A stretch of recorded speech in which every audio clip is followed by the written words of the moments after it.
Let's learn about real estate development. Let's call this episode Real Estate Development 101, a complete beginner's guide. I have to apologize to every single one of my subscribers here, to all of my followers on Instagram. I don't know, should I have made this video sooner? Is this like a super late video? Like, were you expecting this now? Or were you expecting it like 3 years ago? I don't know. Um, Here's what I would appreciate. I would appreciate you, first of all, if you're new here, subscribe to the channel. It helps me tremendously. Thank you for all the subscribers that we have here. Number two, comment down below. Let me know. Is this video way overdue? Is this video about time? Is this video something you want to see, don't want to see? Truthfully, without your insight, without you like talking to me about what I should be doing here, I kind of just shoot in the dark. My fun videos that I like to do are really the talking videos. I can have a whole entire conversation with myself, not a problem. But I also really enjoy doing like the on-site stuff and doing more of like a vlog style of what I'm doing on site or what I'm there to look at that day or whatever. So your insight into what's helpful for you is actually super helpful for me. So constructive criticism, whatever, those sort of things, I'm working every single day to make this channel better. So one, I'm sorry if this video is super late or should have been done sooner. What can I do now? Except for the fact that I'm here, I'm giving you this video, and we're gonna go through a few of the tips and tricks and just the beginner sort of stuff about real estate developing. If you think that there's more in depth that I should be going into, like, hey, let me know. Like, so I'm going to be going through, let's say, 10 steps. Okay. And this is just my rough notes about this video.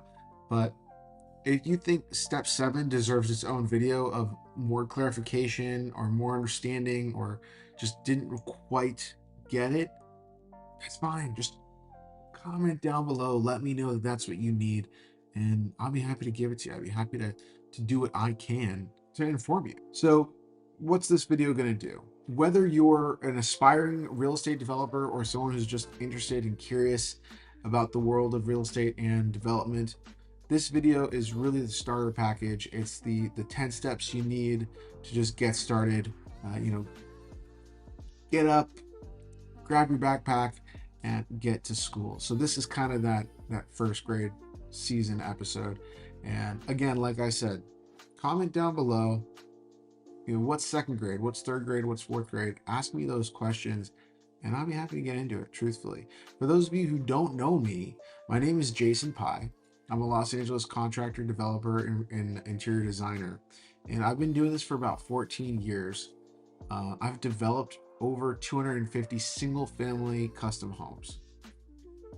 There's a big difference between single family custom or sublot divisions and like guys like KB Homes and Toll Brothers and things like that, where they're doing like 200 homes at a time versus doing about roughly 10 homes a year, right? When you average out the amount of homes I've done for as long as I've done it.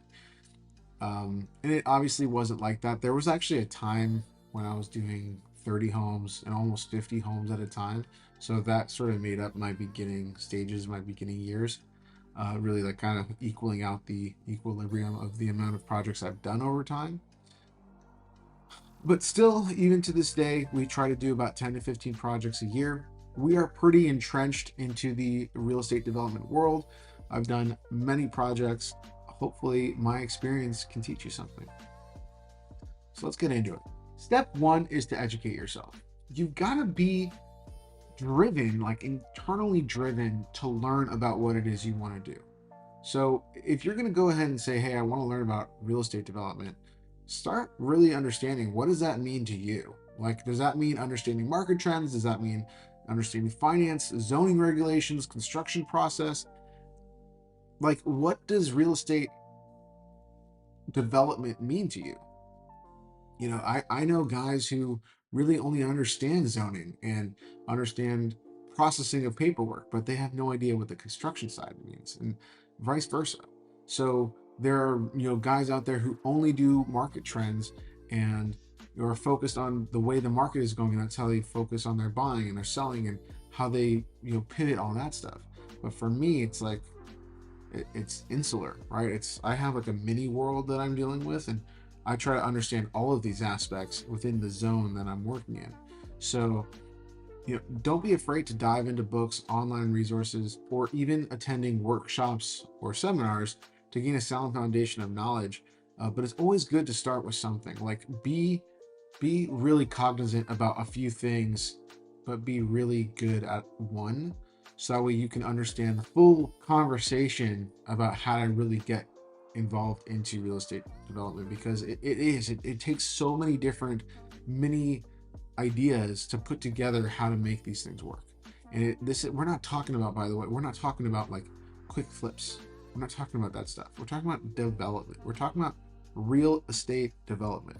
We're talking about homes and buildings and office units and all of these sort of things. Really development. Okay. Like if you're here to learn about quick flips, I'm not a quick flip guy. That's not my thing. Find someone else to talk to about it. I also want to say, before I get into the rest of this, I am not preaching here to be a guru. I'm not here trying to sell a package or a course, right? I'm not some guy who's on here trying to sell. Like, yes, I do provide services. Like I do provide one-on-one consultations with people and talk them through and help them, learn things that they might have questions on.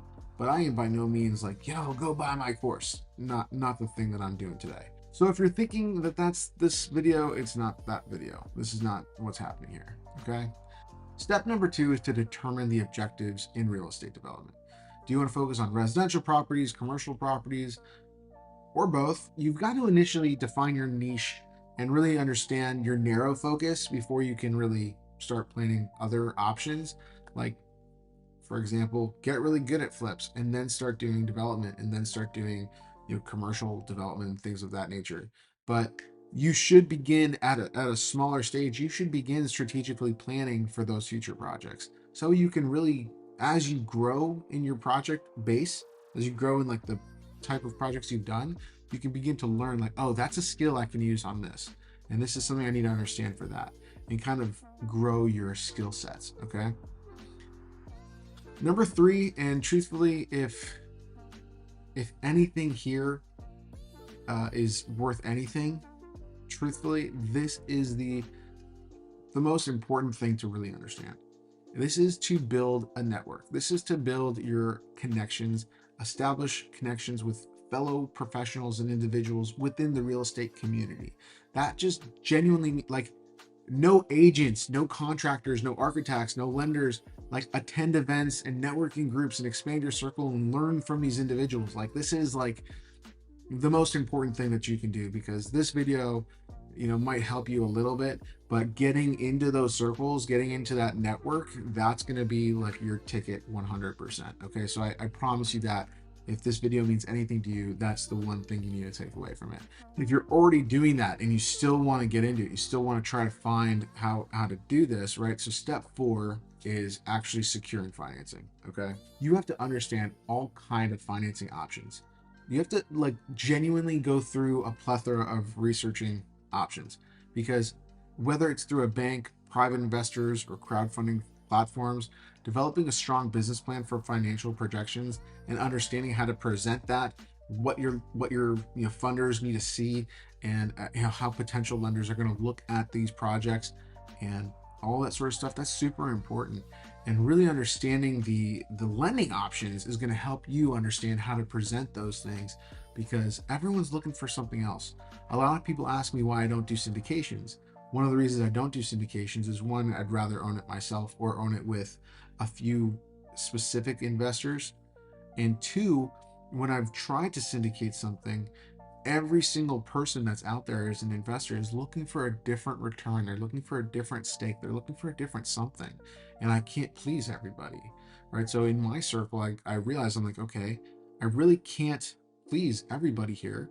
So I've got to find the ways that I can execute for myself, for the few people that I know that I can execute for. All right, number 5, this is find the right location.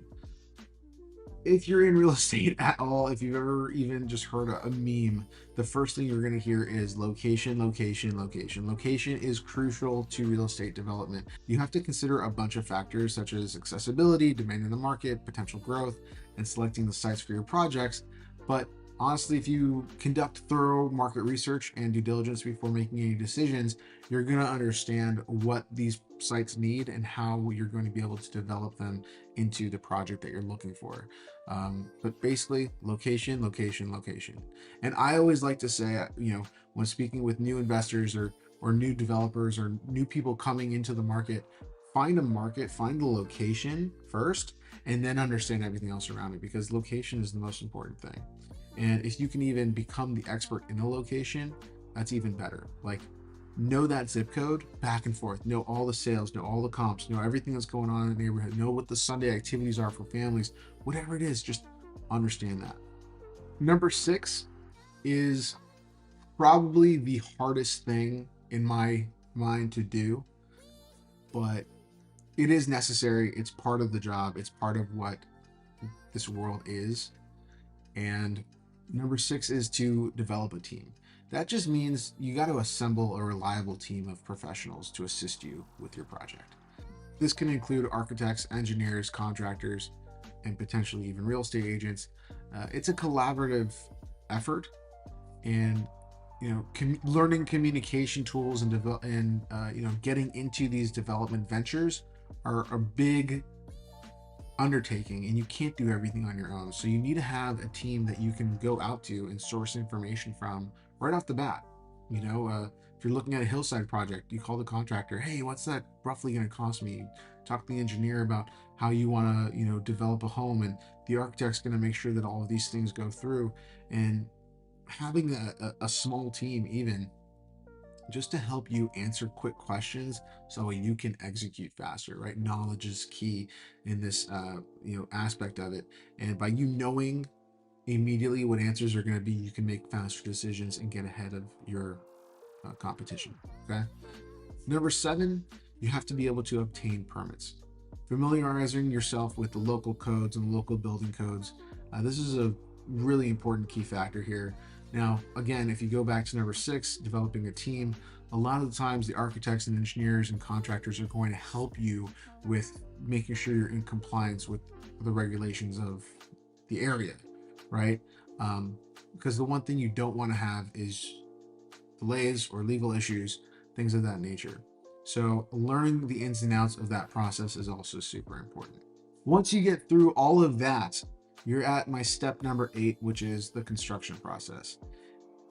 Once you've gotten all of your necessary approvals and it's time to break down and begin construction, you have to begin to learn what construction is, right? So whether you're hiring a contractor or trying to perform it yourself, I always recommend hire somebody first before you go and perform your own work, because you want to understand the process. You want to understand process completely. And by hiring a contractor who knows what they're doing, you can actually watch them closely, learn from them, ensure quality, and that you can be sticking to timelines and budgets a lot easier because you've got someone else to kind of get a guideline from.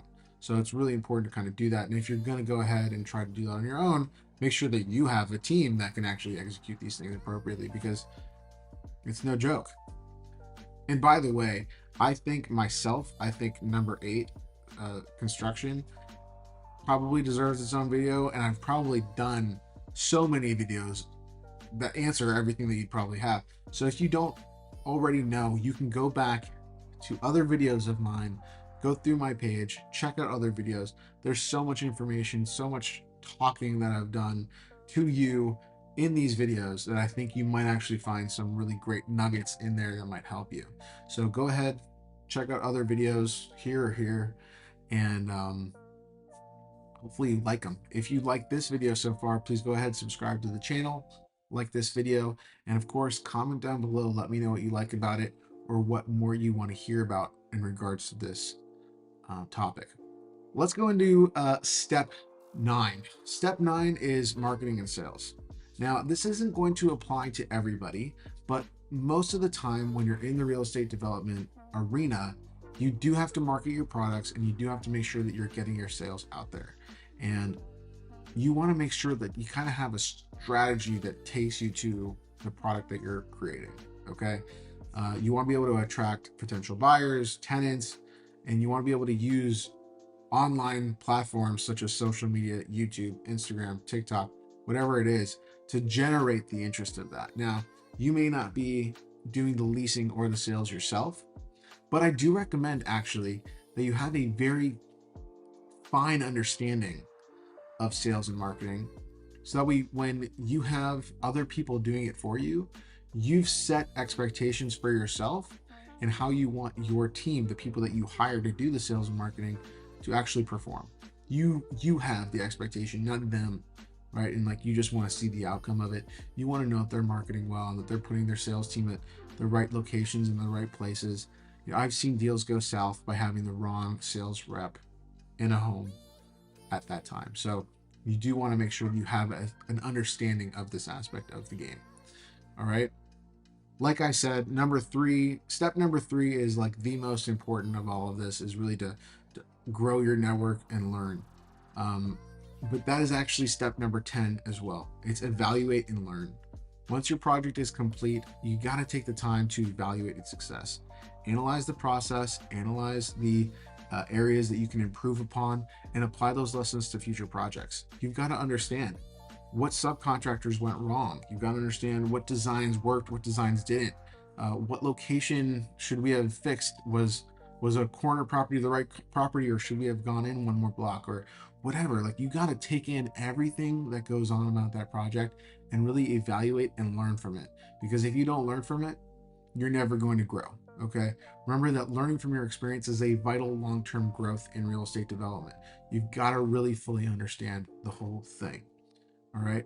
Please go ahead. Don't forget to subscribe to this channel for more valuable content on real estate and real estate development and design and general construction. I'd love to talk to you about anything you have questions on in regards to any of those topics. So go ahead, hit me down below, subscribe to the channel, and I'll see you on the next video.